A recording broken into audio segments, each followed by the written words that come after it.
give that vote.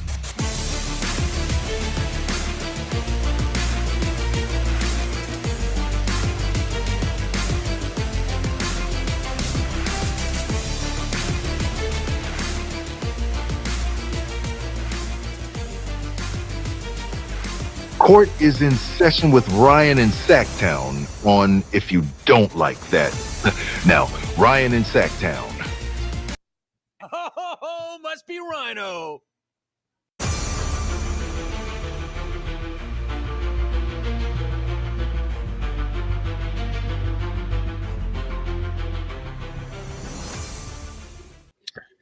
And a wonderful Monday to everybody. What's going on? How was the weekend? Did you make it through the weather? It was windy as hell. By the way, we made it. Kings basketball tonight against the Nuggets.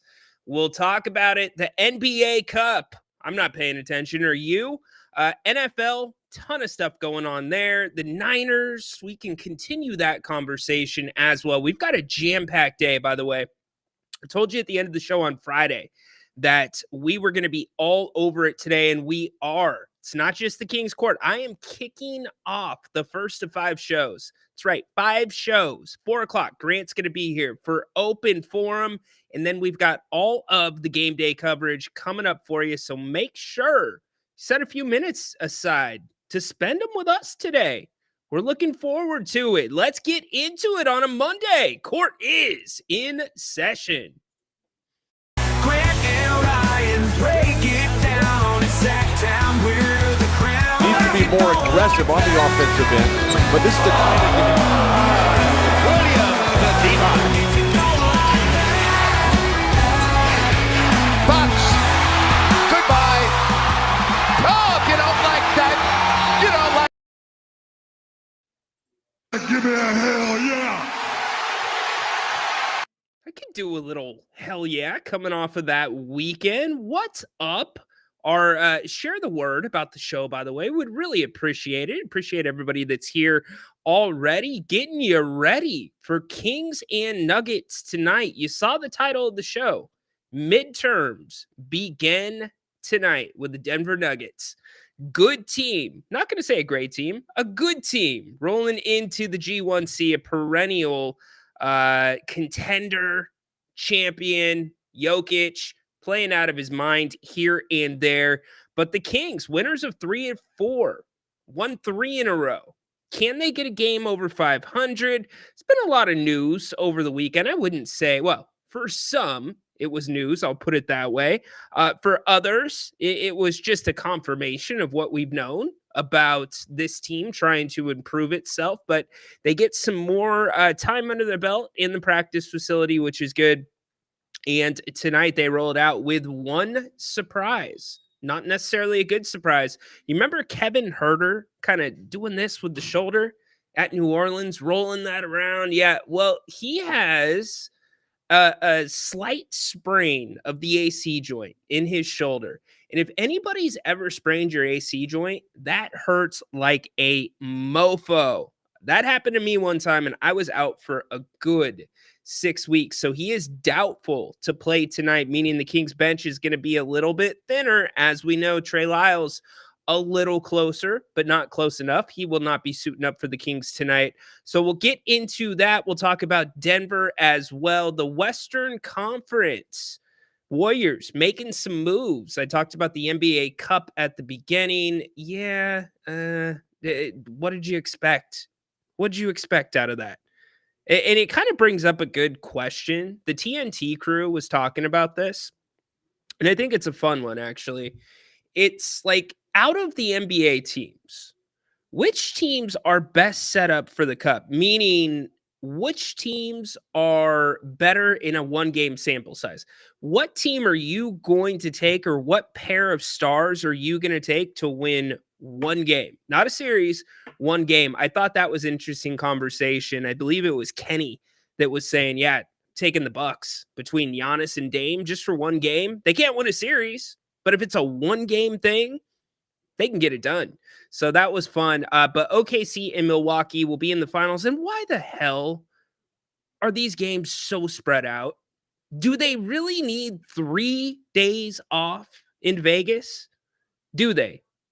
Do we really need to have press conferences for the NBA Cup championship? You have all these different outlets saying you're going to have a star-studded event. Joakim Noah was sitting courtside. Who cares about Joakim Noah? Nobody cares about the NBA Cup. Are you even going to watch the NBA Cup? So enough about that. A ton of football to get to. I mean, a ton. We've also got Ridos. I want to get you in here. You can call the show 916. You know what? I'm going to put it up so I don't give my cell phone number out. I know it's coming.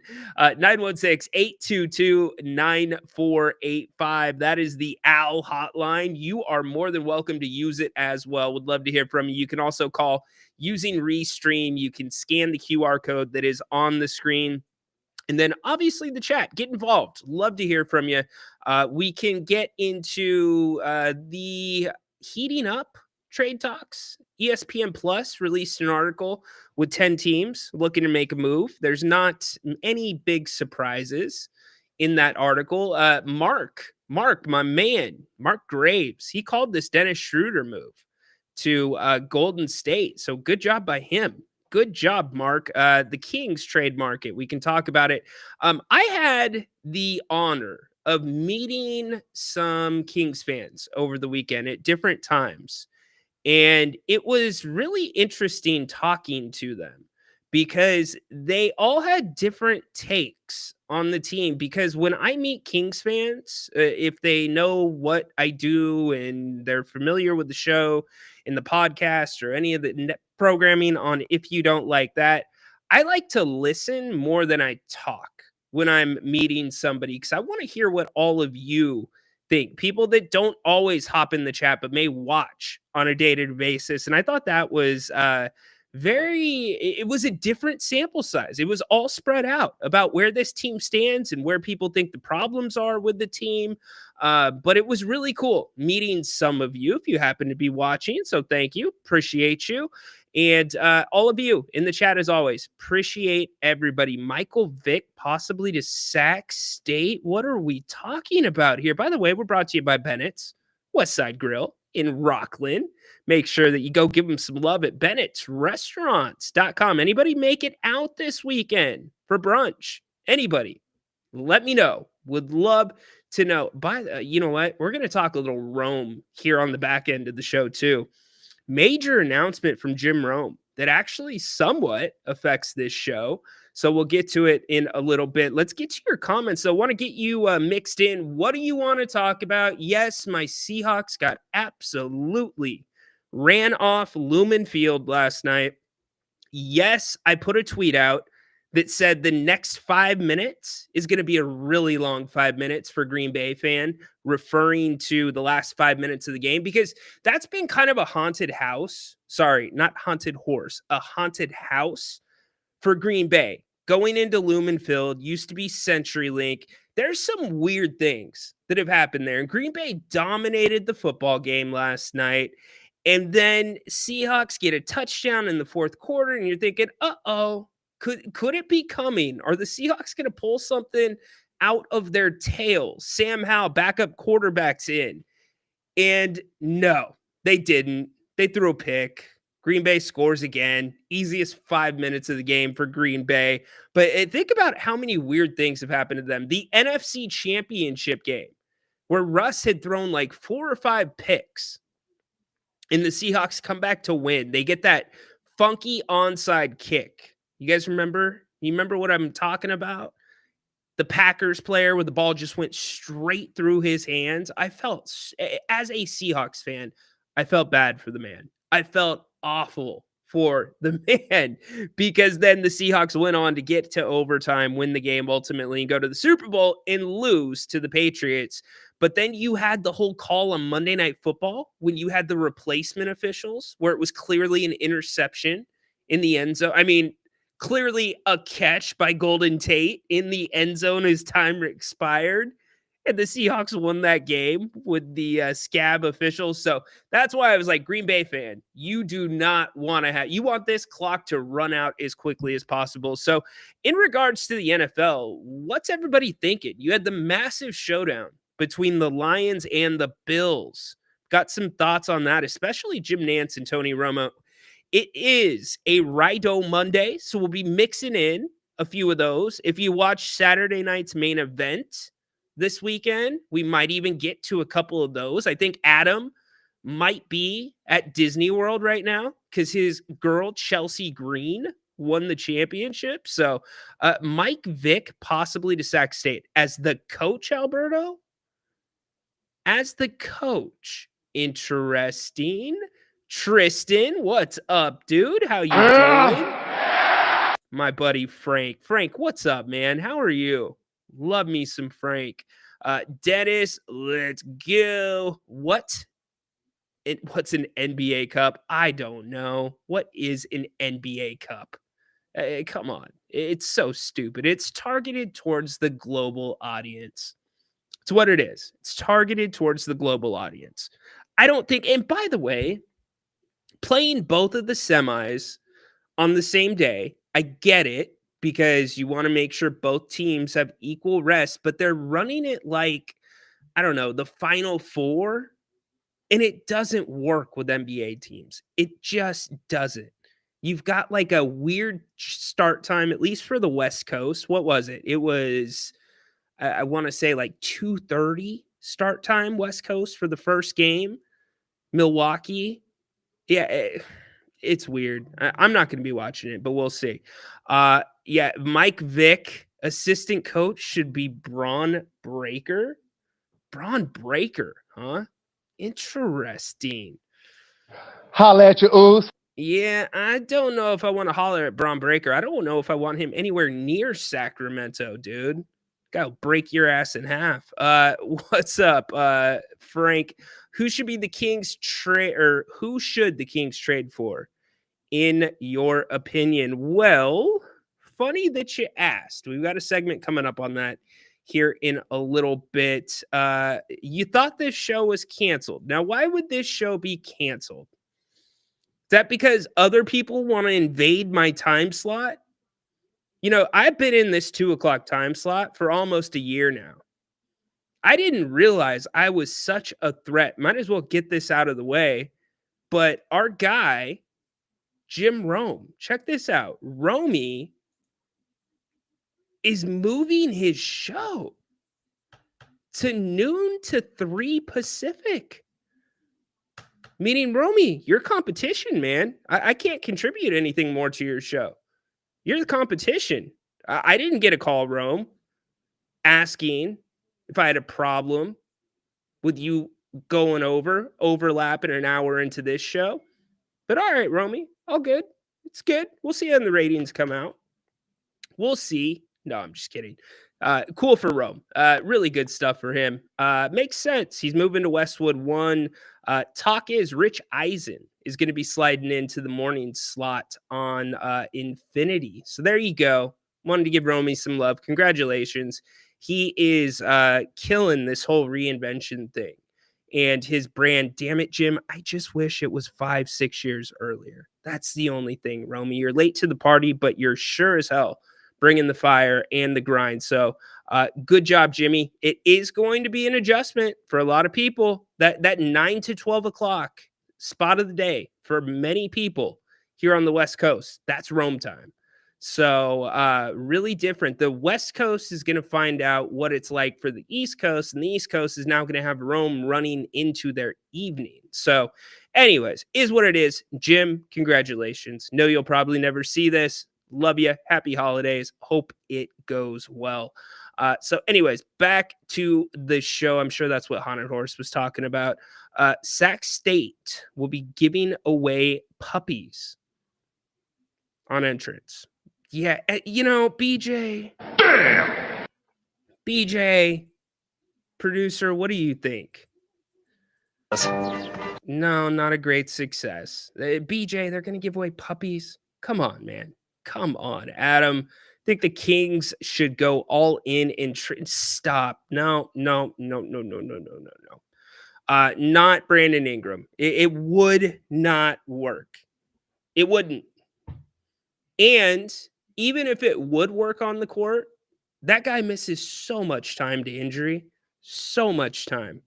So I know, or I feel like I know who they should go after. There's a few names that are in the media, which are nothing new. We talked about these names 2 weeks ago, 3 weeks ago.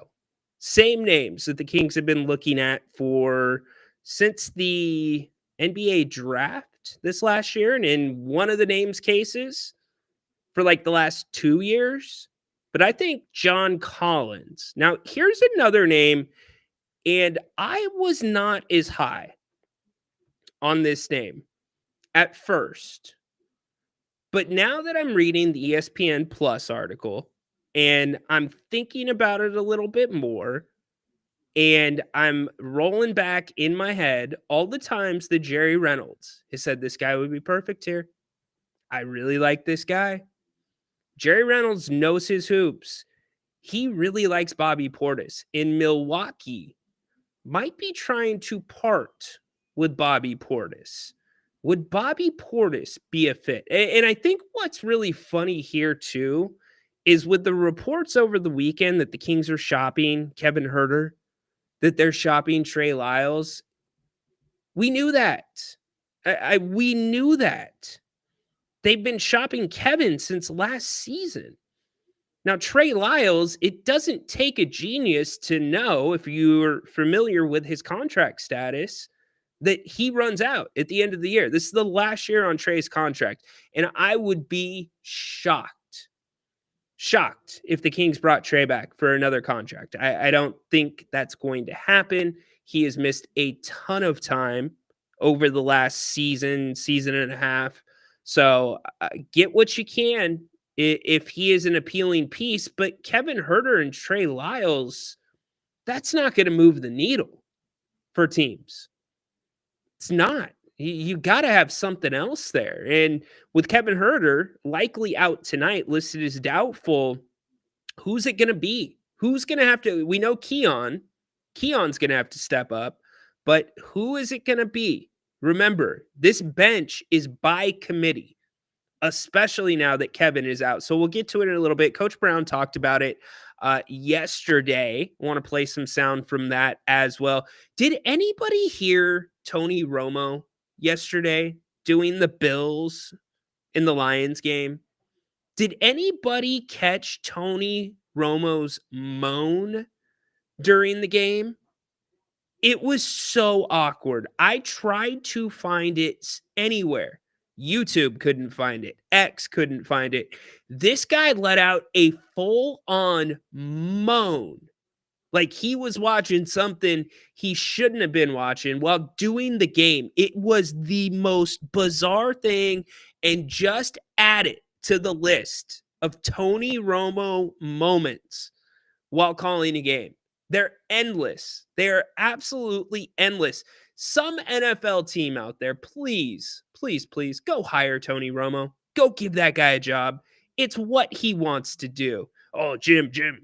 And how many times does this guy say Jim? I mean, listen. Told you earlier, I got butterflies. It's opening day. Does he get both feet in right here at the end, Jim? Well, he turns it upfield. He's going to go like this. Touchdown. Here you go. Okay, now listen, Jim. You're going to see a run this way. You're going to see people coming in. But you got to have these guys blocked. I completely understand what you said, actually.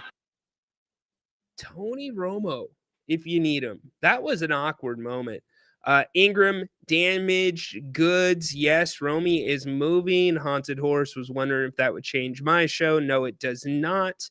That is bizarre to have Rome on so late. Hope it works out for him.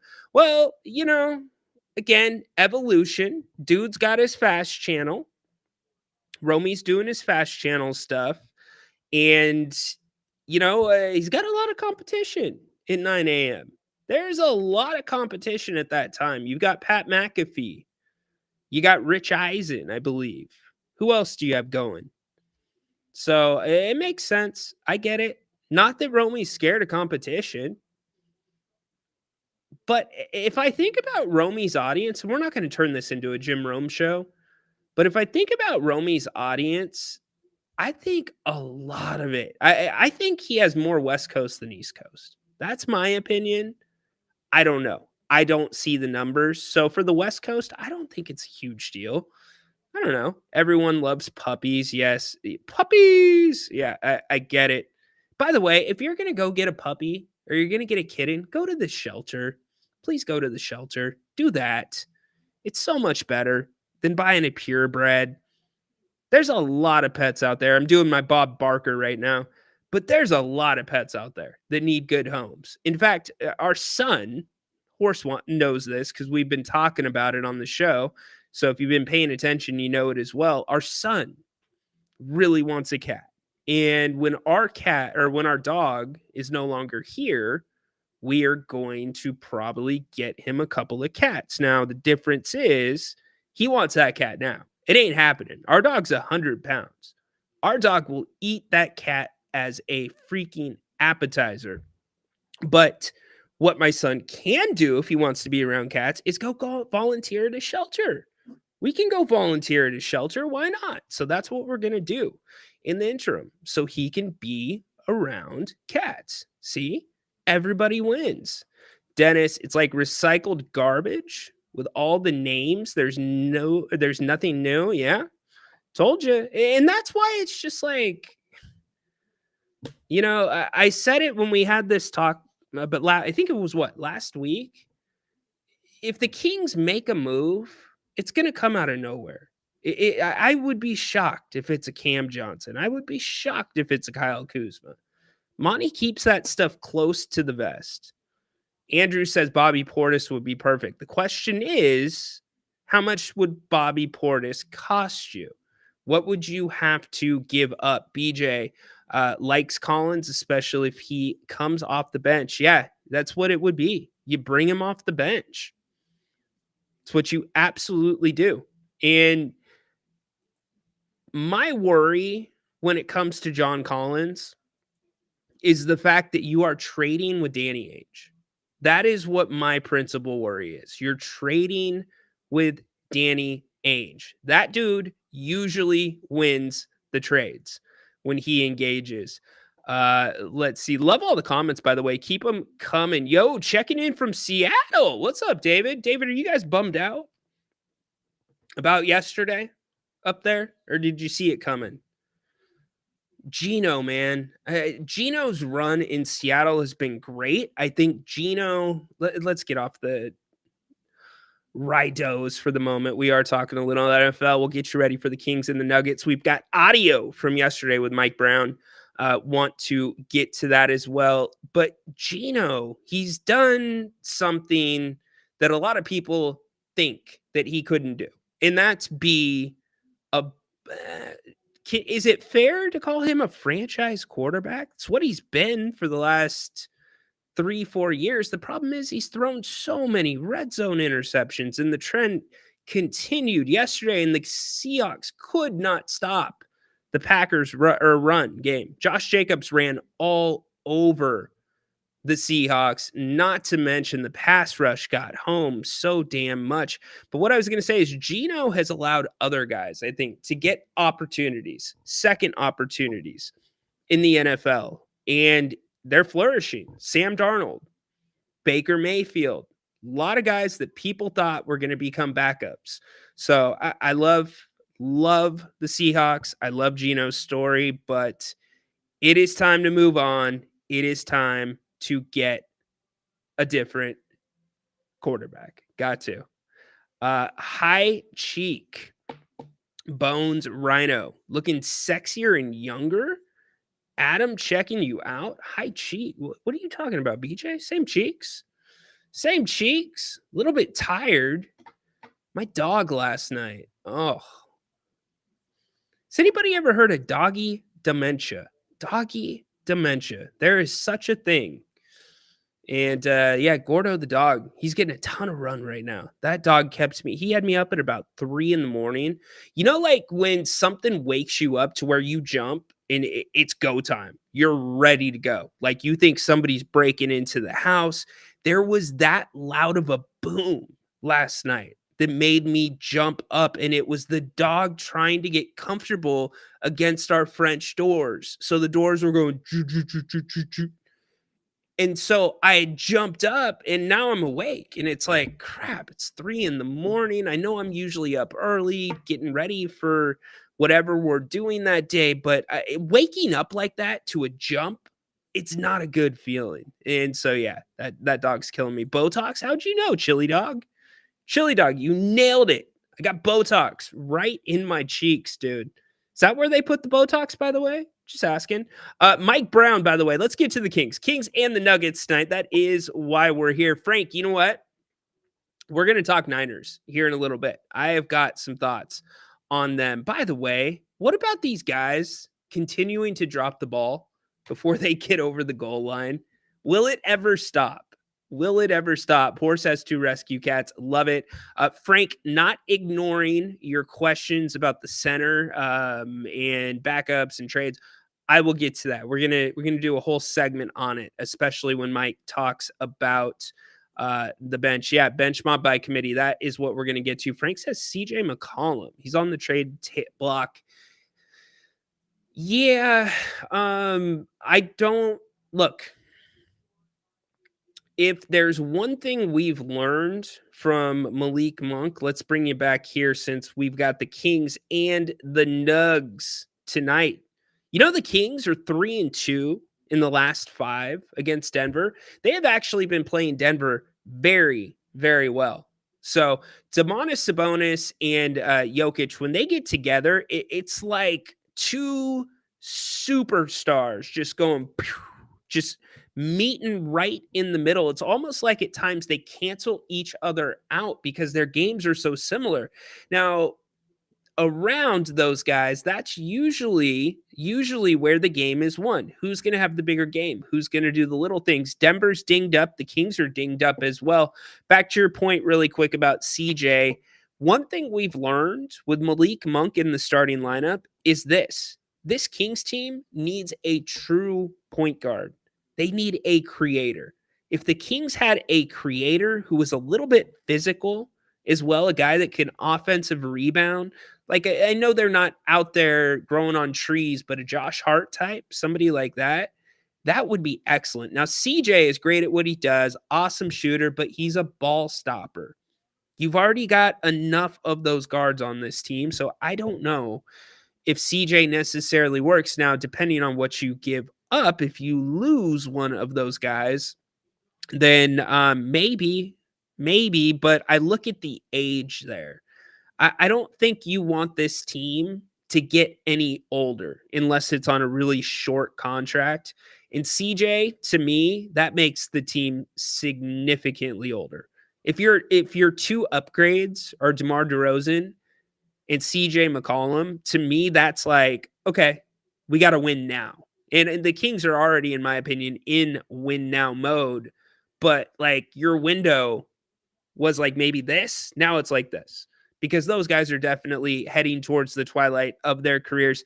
Mike Brown, though, had some interesting things to say about the team and the bench yesterday. Let's get to it really quick. As we listen to the audio, what I'll do is I'll throw up some stats for Denver so you guys can check that out. But here was Coach Brown after practice yesterday talking about changes that have been made to the offense. Knocking down shots. Yeah, you know, for the most part, we're preaching the same things. You know, we have our staples offensively, we have our staples defensively. Those haven't changed dramatically. You know, in the past, they're roughly the same, and it starts with our pace. You know, and then from there, our spacing, ball reversals, paint touches, making quick decisions. You know, and those things we preach all the time, or guys are starting to do a better job of it.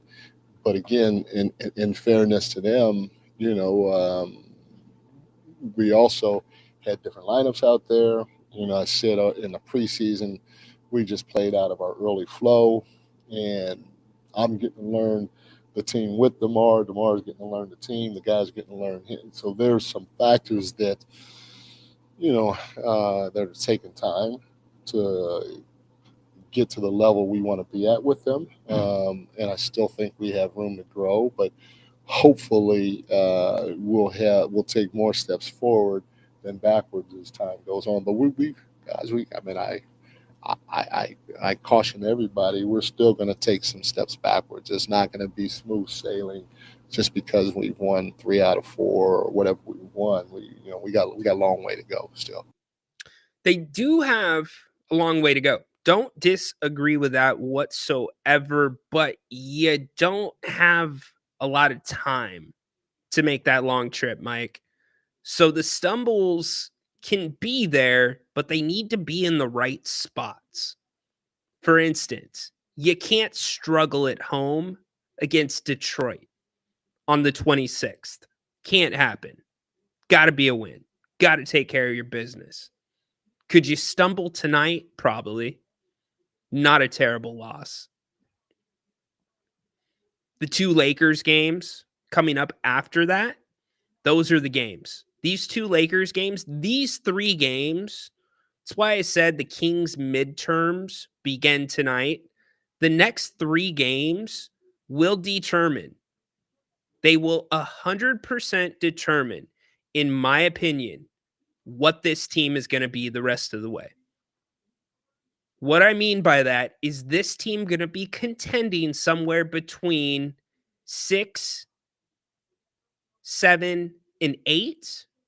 Or are they going to be 9 and 10? That ultimately is the range for this team. I don't see them getting to 5, getting to 4, getting to 3. There's just flat out better teams in front of them. There are. So, can you handle the struggling Lakers? I know that's not the next game. We got to worry about Denver first. But this is the test. You've won 3 of 4, 3 in a row. You're back to 500. You are on your home court. For heaven's sakes, it is the holiday season. This arena wants to become unglued for this team. But it's got to happen now. And to his point about running the early flow, well, the Kings aren't even really doing that flow right now. I know Mike's trying to be cute with the wording about what this team's doing, about, the pace is higher. We're doing some of those things. And yes, they talked about pace at the beginning of the season in training camp. Both Monty and Coach Brown wanted this team to be in the top 5 in pace. So yes, that matters, but you know how your pace goes up? It's making shots and taking more shots than your opponent. And the DHO wasn't getting that done. The DHO had been sniffed out.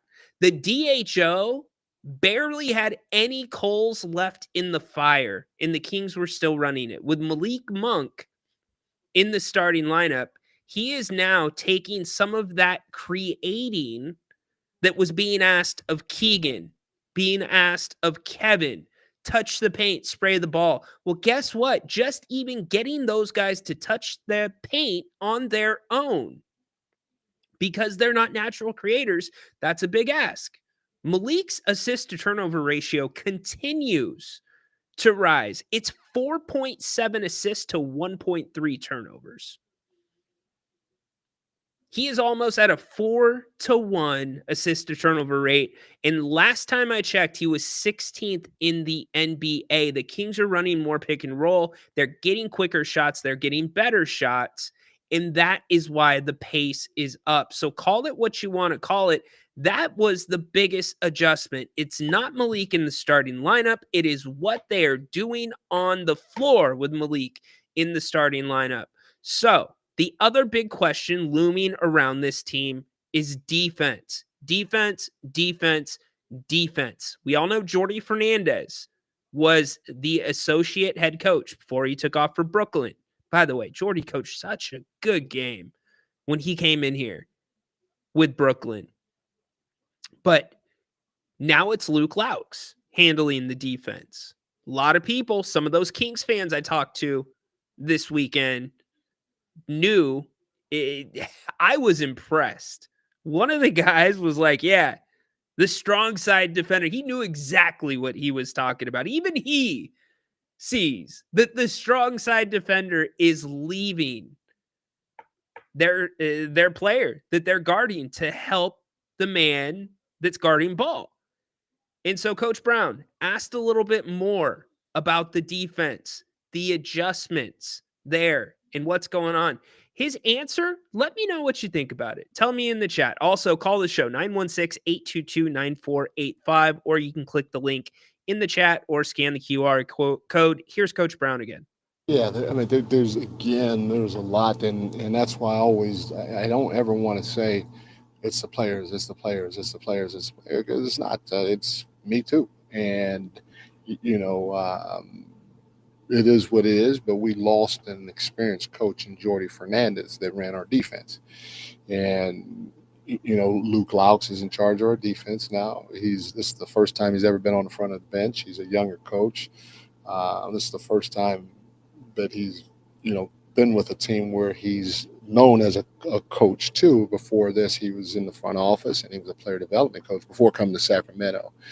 And so it's going to take a little time for him and I to get a rhythm, him to get a rhythm with the players, and us as a staff, just in general, starting with me, to be able to make changes and or decisions on the fly. Because it's one thing to be able to sit back and watch video. You can pick up everything if you have a feel.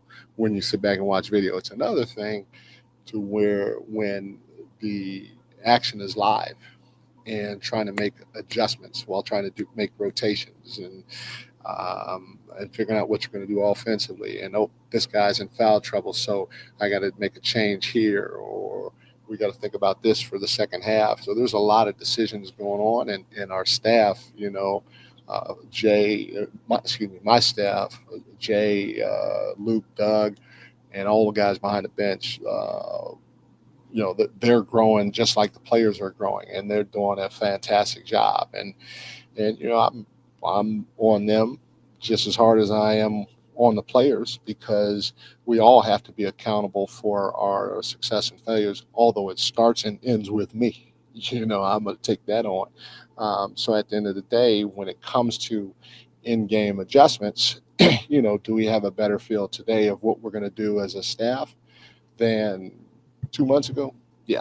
Just like I have a better feel of what I'm going to do rotationally today instead of 2 months ago. And same with what we're going to run offensively, or what we're going to do after timeouts and all that stuff. We're getting better. Like the players are getting better, and we're no different. Thanks, everyone. Thanks. Easier said than done, my man Dennis. Way easier said than done. Yes. Seems like it would be a little fundamental thing. Stay square.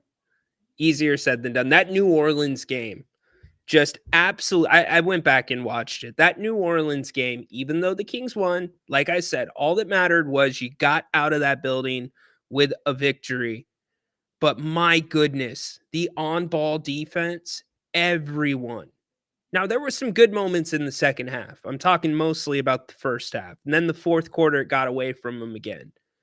But that first half of on-ball defense was the worst half of on-ball defense that I have seen, that I remember in the last 3 years.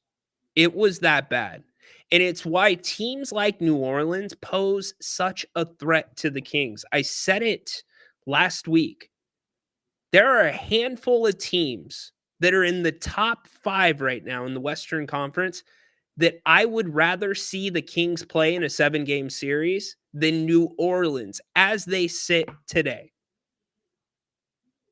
Yeah, I said it. As they sit today, without Zion, without Ingram, without everybody else, without Alvarado.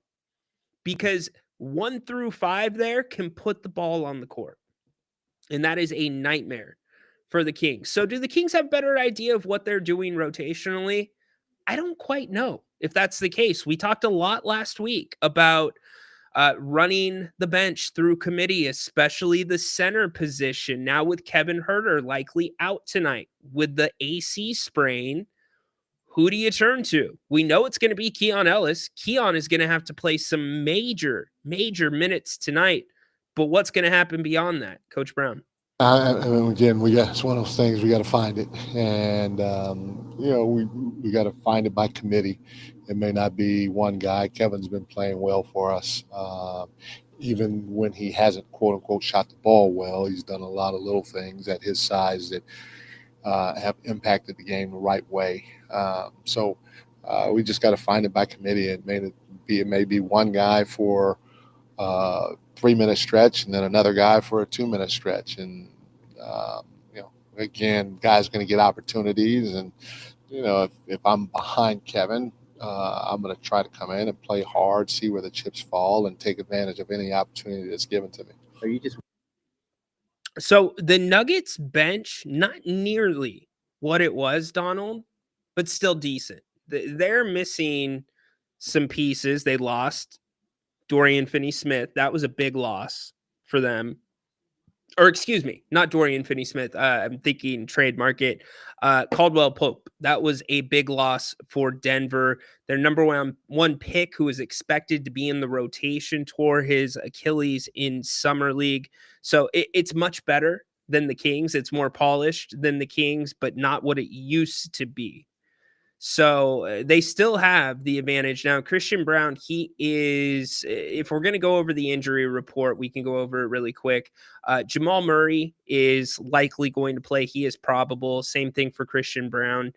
He's got a back. They're listing him as questionable. I'm hearing he's going to be a go tonight. So even a guy like him, he is I don't want to say a poor man's Caruso, but the same type of player that can do a little bit of everything, stimulate the offense. The bottom line is Denver goes as far as Jokic is willing to go on a nightly basis. There's nights where Jokic puts up 50 plus in 16, 17 rebounds, 9 assists, and Denver wins. And then there's nights where Jokic doesn't put up a ton. And in fact, if you look historically, I don't have the exact numbers in front of me, but the last few times the Kings have played Denver, the Kings have done a really good job of negating Jokic. And in fact, I've got stats right here. Let's go over it. The last game, Jokic, where were you at, my man? What did you do? Oh, you didn't play. Okay. So you didn't do anything that game. That was not last game. I'm looking at StatMuse. I never use StatMuse. I know some of you love StatMuse. I can't get behind it. I'm old school. Give me basketball reference. I like that so much better. Okay. So let's look at this one, because this was the big game. So this was the game right before the All-Star break where the Kings won in Denver. It was 102-98. It was an ugly game. It was kind of a messy game, and it was kind of the blueprint for the way the Kings were going to play the second half of the season, and it worked out.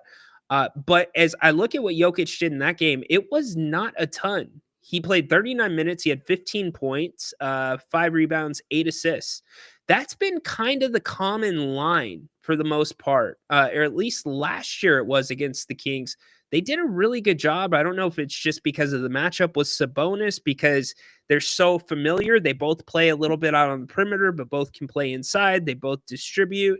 But they kind of have canceled each other out, as funny as that says. So if Jokic shows up tonight and there's no answer for him, it's going to be a long night. It's going to be a big ask for the Kings, but I just don't quite see that happening. The Kings do a good job with him. So anyways, back to Coach Brown and what he's talking about. Somebody's got to step up. Don't disagree.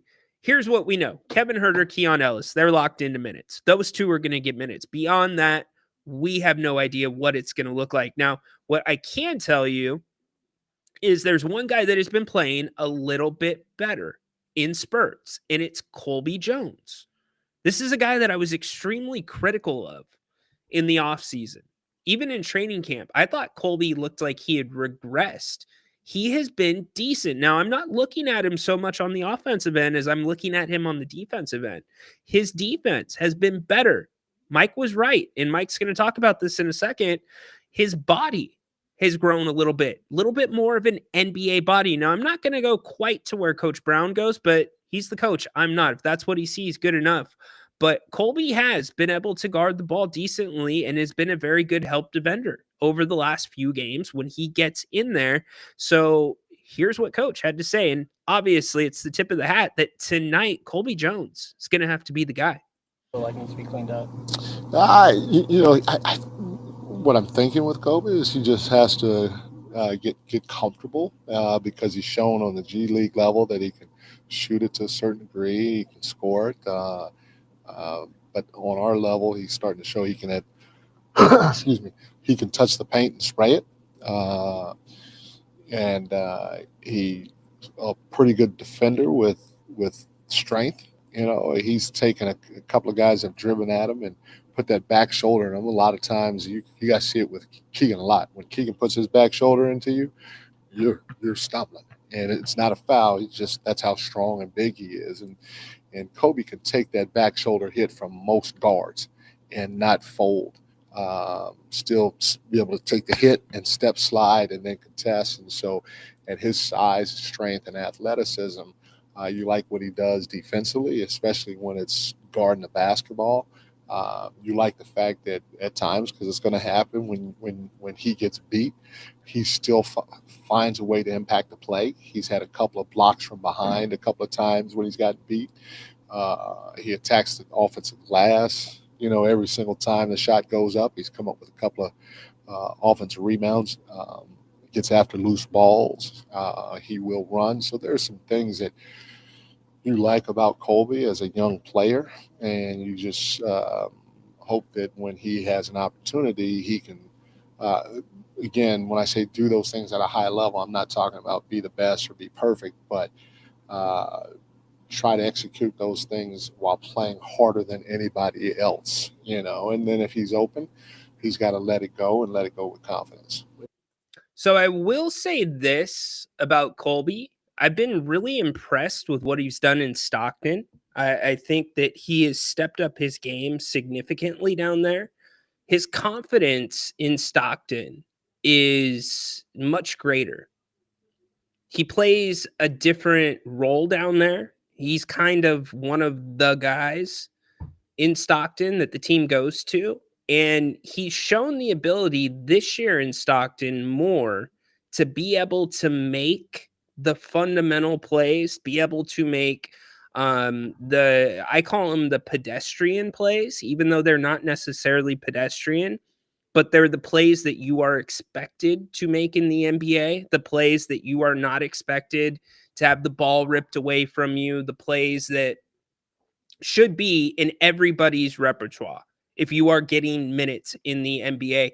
He's shown that in Stockton, and he's found a little bit of confidence here in Sacramento. Now, the question becomes, can he turn that into something more? Coach Brown's clearly searching for somebody, and that doesn't mean that it's somebody that's going to carry this team through the rest of the season. It's somebody that can carry this team until they get to a point where they can make a move or they don't make a move because the team's going the wrong direction. That's probably been, if you want to be critical of the Mike Brown era here in Sacramento, and it's not necessarily his fault. He can only cook with the ingredients that he's given. But the rotations for the Kings have never, since Mike's been here, been super consistent. Last year, very inconsistent. Now, they had a lot more injuries than 22-23, but even in 22-23, when the Kings were rolling, they were the healthiest team in the NBA. The rotations, people would fall out of the rotation. Game 7, that's the biggest one that comes to mind, where Coach Brown went with Terrence Davis over Davion Mitchell when Steph was lighting the Kings up. And Davion had been playing decent up until that point, and we all know how that ended.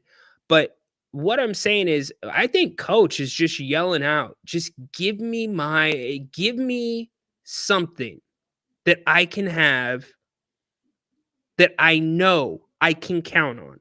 something that I can game plan for and with, as opposed to what's the flow of this game right now?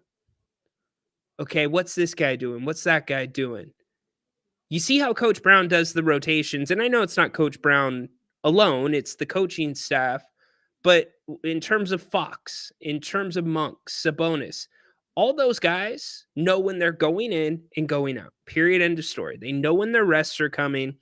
They know what to expect. Kevin Herter was working himself into those roles. He said as much a couple of games ago, and then he got hurt. If Coach had that on the back end of the bench, that's such a valuable asset for a coach in how you game plan for a team, a Denver, whoever it may be, knowing what you're going to be able to do, knowing who you anticipate being on the floor. I bet if you ask Coach right now, he has no idea who that third or fourth rotation is going to be tonight. Now, maybe he knows who's going to come off the bench first, but beyond that, who's going to step up? Who's going to play well? Same thing goes for the center position. What do you do with Jokic tonight? Who's getting those minutes tonight? Isaac Jones had 6 minutes. Alex Len had 5 minutes. And then I forget, Orlando Robinson, I believe, had 2 or 3 minutes against New Orleans. So we will see. In fact, this guy knows a lot about this Denver team. He is all the way from Serbia. I have not talked to him in a minute. I know he's going to yell at me because he sent me some DMs that I have not responded to. Let's bring him in. Baki, what's up, dude? Yo, Rhino, I did not. So I was just passing by, so wanted to say you hello. That's all. What's up, buddy? How you doing? How you feeling about tonight? What's your read on the Nuggets coming into town? Yeah, I've got only a time to speak with you, and I'm hit my weight, so I'm gonna join 20-30 people watching the game live together. So it's gonna be cracker. So I just want to tell you some things that you already know, but if you're gonna go with stats or not, it's the same. It's very very easy. You can. I mean, we know what we can expect from Denver Nuggets, because sometimes, unfortunately, it's only about them. It's not. If Sacramento put the game in A level and goes with 3 players more than 30 points, we're gonna win the game. But the problem, the people not understand are Jokic is the guy who is not athlete. People doesn't get it how strong he is. I mean, you cannot move the guy, you cannot push the guy. Secondly, his brain. I mean, when guy attacks, there is no defense you can set. Plan A, plan B, plan C. So we got the game 2 games before this one. Denver lost the game, and Jokic played with almost 50 points. I mean, triple double, crazy numbers. But they lost the game. I don't remember which one was that. Last week, if you remember, maybe you can help me. It was 2 games ago, because they just beat the Clippers on Friday. It was Thursday or Friday. No, it was Friday. They played the Clippers. They won in LA. Yeah, two or 3 games ago. 2 games. Yeah, he was you. crazy numbers, but rest was nothing. I mean, the problem is if Jokic is gonna find everybody. I mean, you can go with Jokic tonight. He's gonna play his role. He's gonna put the points. If last game Jokic was okay, not too many. It was only 20 minutes or something, 20 and something minutes for Jokic last game. Not too many points. Mm-hmm. Nothing about rebounding.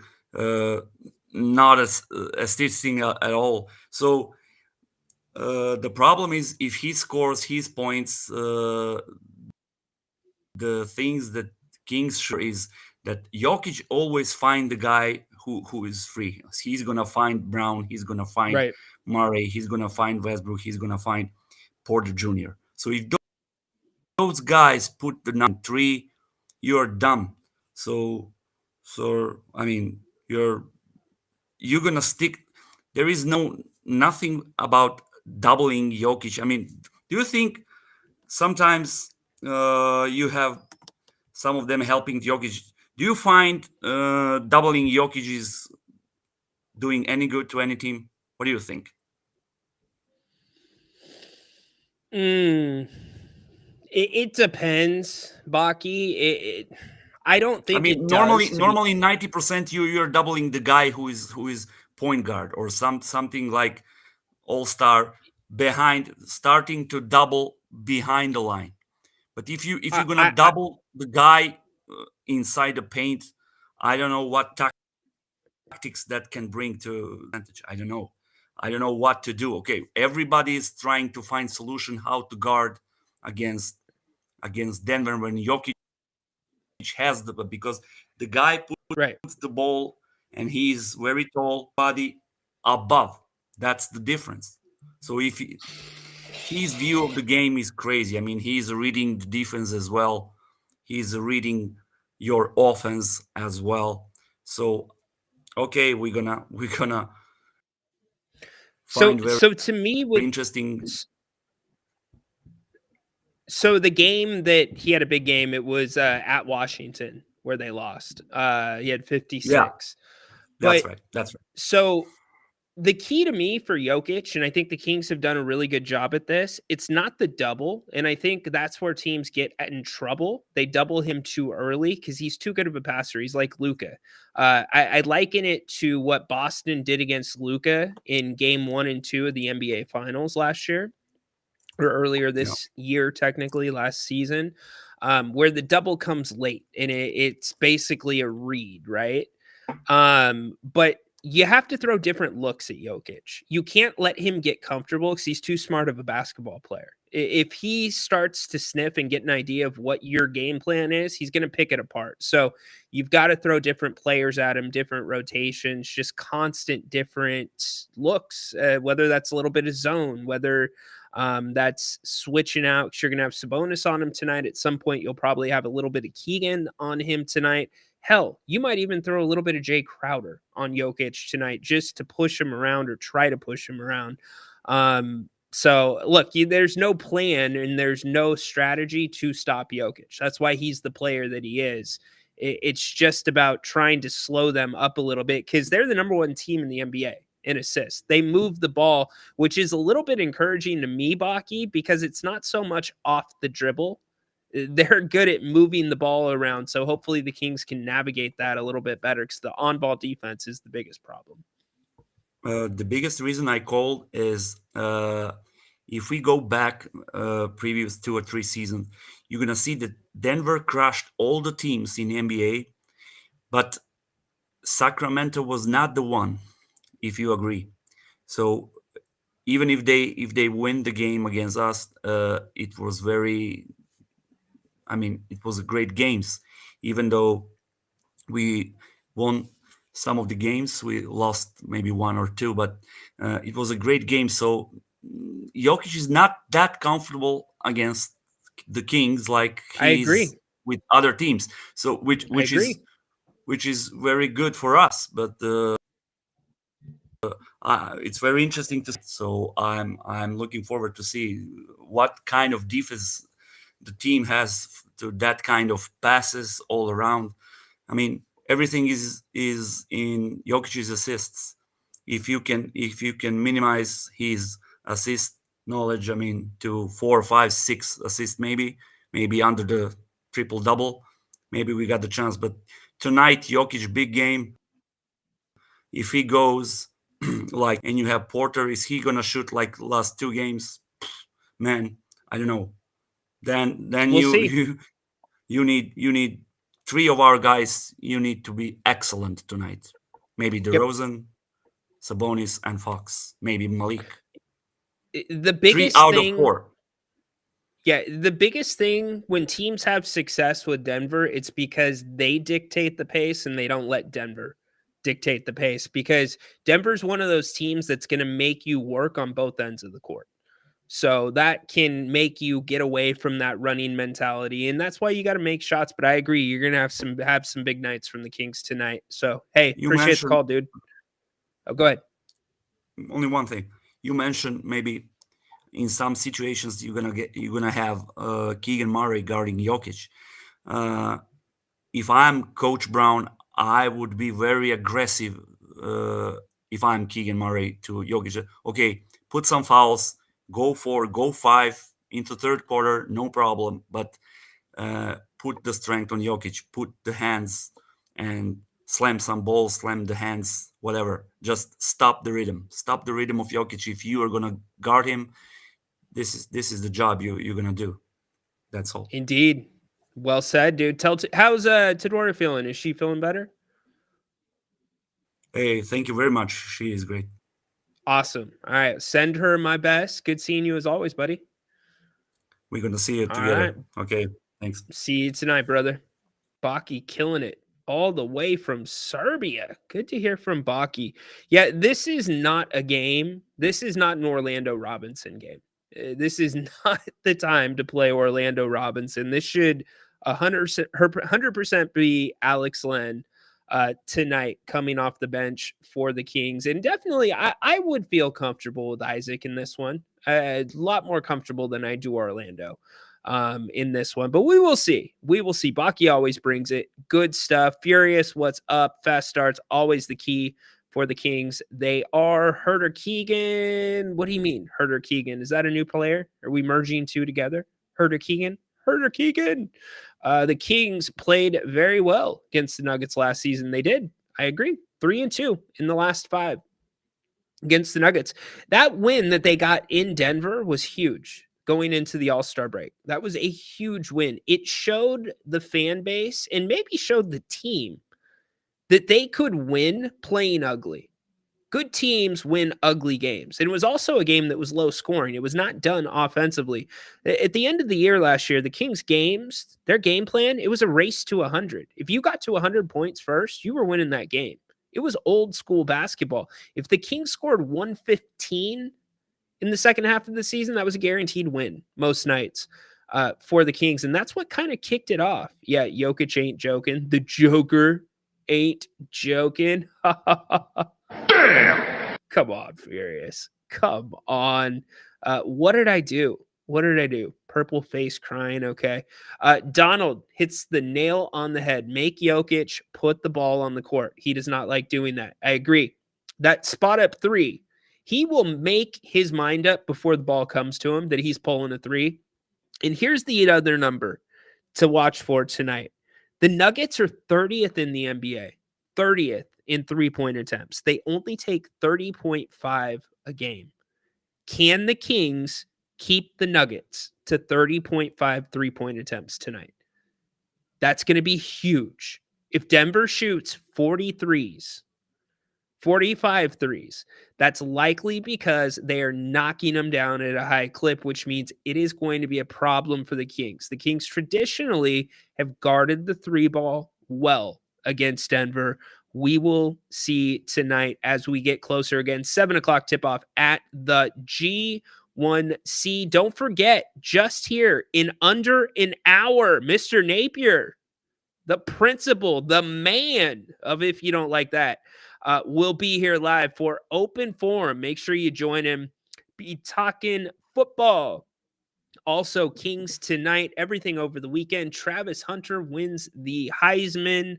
Can hit that. College football playoffs kicking off this week. So make sure you join Napes right back here. Top of the hour, 4 o'clock. He'll be here with you for Open Forum. I asked everybody earlier. I didn't see any answers. Did you make it out to Bennett's this weekend? Did you hit them up for brunch?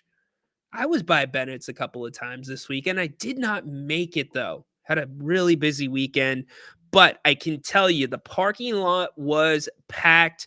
Go check out BennettRestaurants.com. Prime cuts of seafood and steak. 3 locations in the greater Sacramento area. The West Side Grill is the newest one in Rockland, located in the Blue Oaks Town Center. Beautiful location. By the way, holiday parties, office get-togethers, whatever it may be this time of year, go to Bennett'sRestaurants.com. You can reserve one of their private dining rooms. They're beautiful. All 3 of them are different, really nice. You can have your own space, same great food, same great service, awesome ambiance. And by the way, specials all throughout the week, whether it's Mondays, Wine and Dine Monday, bottle of wine, couple of entrees, under $70, happy hour Monday through Friday, prime rib on the weekends, and much more. Like I said, go check out their specials, check out their menus at Bennett'sRestaurants.com. You can put in your to-go orders right there on the website. You can order gift cards and much more. I think my man Rich hit up Bennett's this weekend. I'm not sure if Rich is here today, but looking for a report on that. Huge thanks to them for sponsoring today's episode of the King's Court and sponsoring in part, if you don't like that, that is Bennett'sRestaurants.com. Go check them out. All of you have been great. Love the feedback. Thank you all, by the way, that support Bennett's. We love hearing about it. Send us messages on X. We will retweet them, put them in the chat. We will send them to Brian. He loves seeing the feedback. When you go in, let him know you heard about him here on the King's Court, on if you don't like that, whatever it may be. Let's see. We have to believe that the Kings will come out and play good tonight. Maybe not win, but better play good. I'll say this, Donald. If they don't play good, or even if they play good and they don't win, that better be it. Because to me, the 2 games after tonight, I said it at the beginning, the 2 games after tonight with the Lakers, that is going to be my litmus test for this team. That is going to tell me whether this team is turning this thing around or whether we are going to be lucky to land in the 9 or 10 seed in the play-in. That is going to let me know right there. Massive games. I would liken it to last season when Dallas came in here for 2 late in the season, and Dallas took both of them. I think it's that important. This is game 27. Game 27. And with the decisions this team has to make, and by the way, we can talk about this really quick. I want to go over this ESPN Plus trade deadline article. NBA trade deadline 2025, 10 players to watch until February 6th. Go ahead and put any of those players you think they might be in the chat. We'll get to that in a second. But I truly believe, because you've got the trade deadline that will be coming up. We've passed the 15th now, so guys can be traded that signed this last offseason. It's really going to be what makes this decision or makes the decisions for this team. And the numbers right now for this team are through the damn roof since Malik Monk has started. And I get the schedule has not been super difficult, but at the same time, many nights, it doesn't matter who's on the schedule. What matters is, can the Kings beat the Kings? And the Kings have done a decent job of doing that. But yeah, the 2 against the Lakers, you can't underestimate that, especially for the fan base too. Look at the schedule. We said the start of the schedule was the Kings' best chance to get some insulation on their record, to have a fat reserve. And they screwed it up, right? They totally screwed it up. Then the schedule got harder. Kings played a little bit better. The schedule right now is about as friendly as it will be the rest of the way home for this team. Denver tonight, 2 with the Lakers here in Sacktown, Indiana here in Sac, then you've got Detroit in Sac, and then you are at LA, the Lakers, on the 28th. Then you are back home for Dallas to close out 2024. So this is the spot. This is the easiest pocket. This is the best homestand pocket left on the schedule for the Kings. Because if you scroll down, and you look at the other times that they're going to be at home the remainder of the season, check this stretch out. It's freaking brutal. You're at you're at Golden State. No, you know what? Let's go a little bit further than this. Check this stretch out. You're at the Clippers.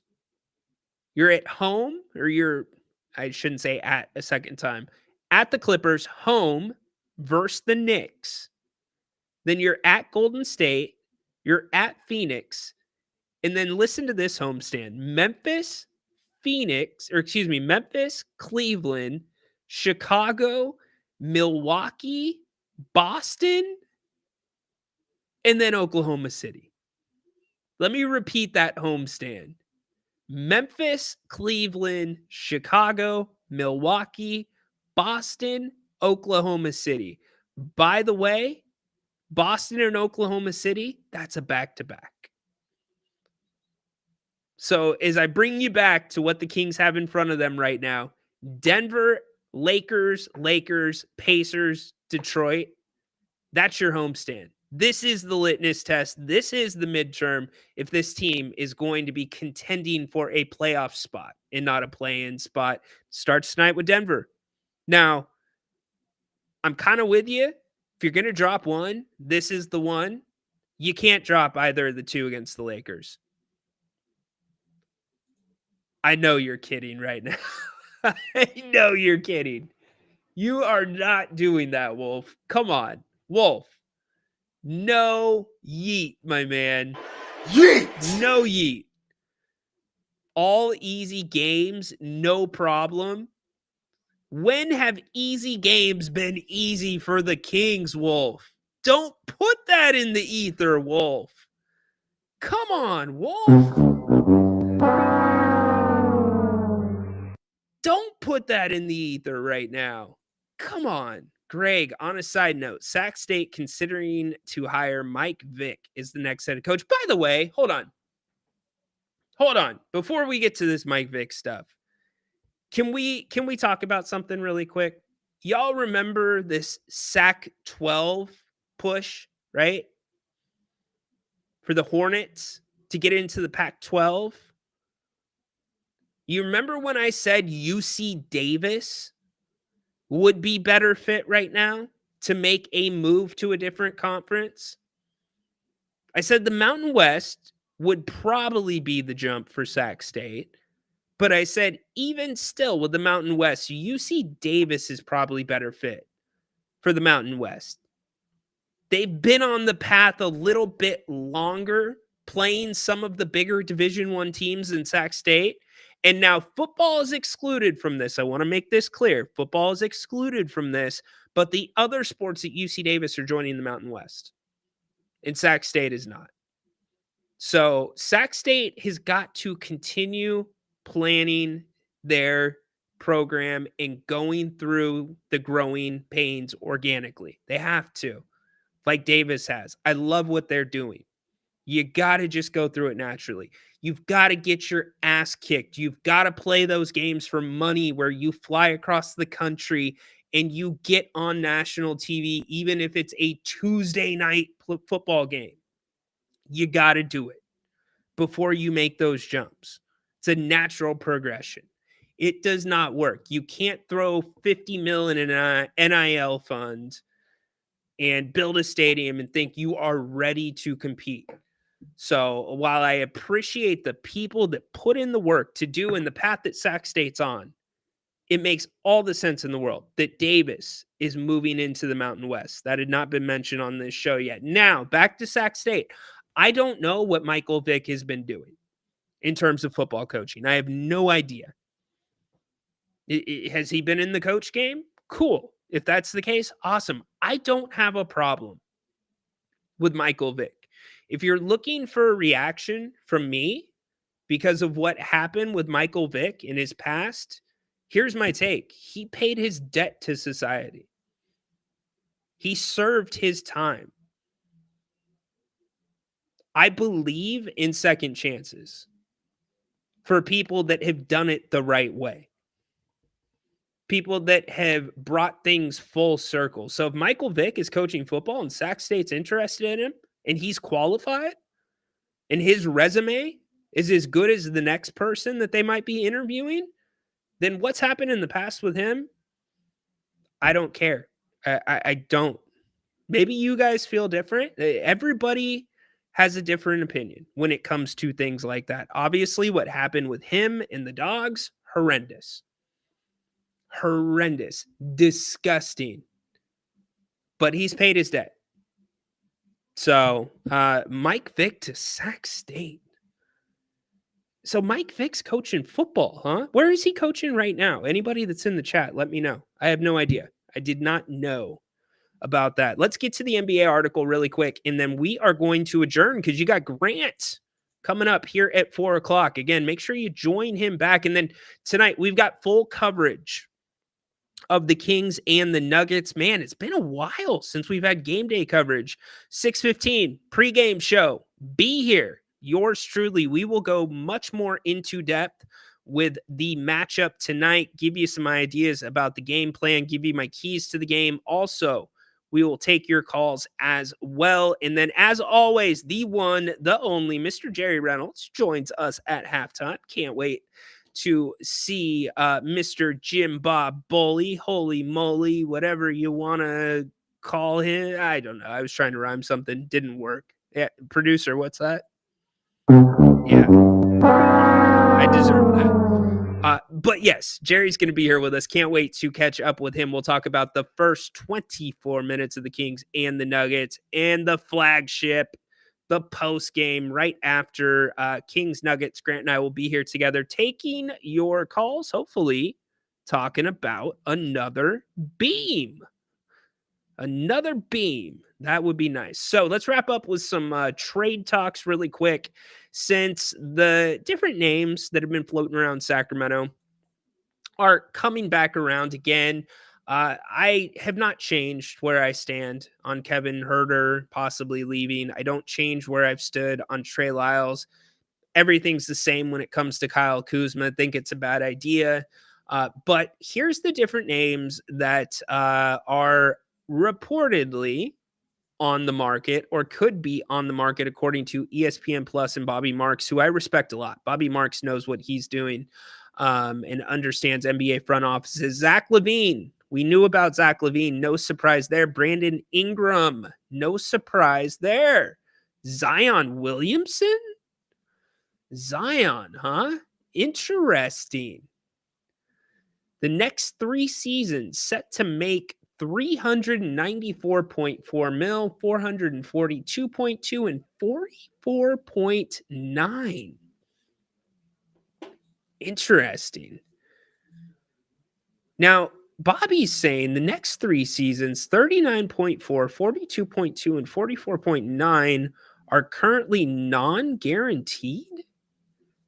His $36.7 million salary this season becomes guaranteed January 7th and is partially protected for $29.4 million. His $39.4 million salary in 25-26 becomes guaranteed July 15th, but the remaining $87 owed is not guaranteed. Okay, so you might have a team that's willing to take the risk with Zion, considering he has not been on the floor. A name that many of you have been calling out for, Jonas Valanciunas, the Wizards looking to possibly deal him. How about the Lakers? D'Angelo Russell. Anybody want D'Angelo Russell? I don't. Jerry, what do you think about D'Angelo Russell? There's a pony in here somewhere, is the old adage, with the boy scooping up the manure on Christmas Day and whistling while he was doing it. Here comes Santa Claus. Well, that's us. I guess Jerry's just off on his own island right now. Let's see. Colin Sexton with the Jazz. He's got $18.4 million this season, $19.2 next year. Interesting. Some things in his contract about games played. There's $200,000 bonus. Jeremy Grant, pay. Holla at your ooze. Come on, BJ. BJ, BJ. BJ. Did you just call Zion? Fat. BJ. Come on. Al agrees with my take. What does that average out per game for Zion? Al, dude, I went to San Diego State. You know I can't do that quick. That's going to require me to get my calculator out. By the way, I got to share this really quick. I put this on social. So we're sitting there last night, right? We're hanging out, watching some show that's on subtitles. So my wife is watching this show. It's on Netflix. It's either a Japanese or Korean show. I think it's called Happiness. And it's about like this couple that's supposed to be like married, but they're really not. And there's like this, they call it the mad human disease, and whatever, it's like a zombie show, right? And it's got subtitles that move way too fast. And I got a text message, right? And it was from her. It was a text message that she had sent me earlier in the day for whatever reason. It had just come in. And so my text tone for her, because I want it to be something noticeable, right? I want it to be something that's like, okay, she texted me. It needs to be, it needs to stand out from everything else, right? So it's always been from the 40-year-old version, right? Or virgin, I should say. It's Steve Carell getting his chest waxed and going, Kelly Clarkson.